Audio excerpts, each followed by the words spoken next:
مشاهدينا الكرام، إليكم موعد مباراة برشلونة وريال مايوركا في الجولة الثالثة والعشرين من الدوري الإسباني 2026. لكن قبل البدء في التفاصيل، لا تنسوا الاشتراك والإعجاب بالفيديو ليصلكم كل جديد.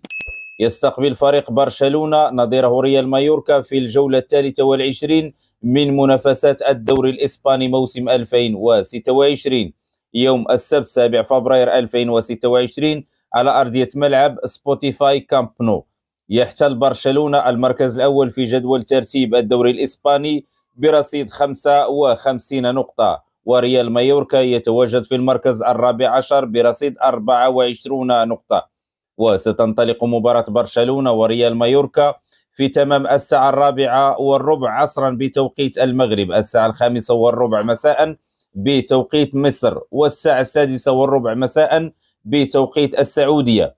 وتذاع مباراة برشلونة وريال مايوركا عبر شبكة قنوات بي إن سبورت القطرية إن شاء الله.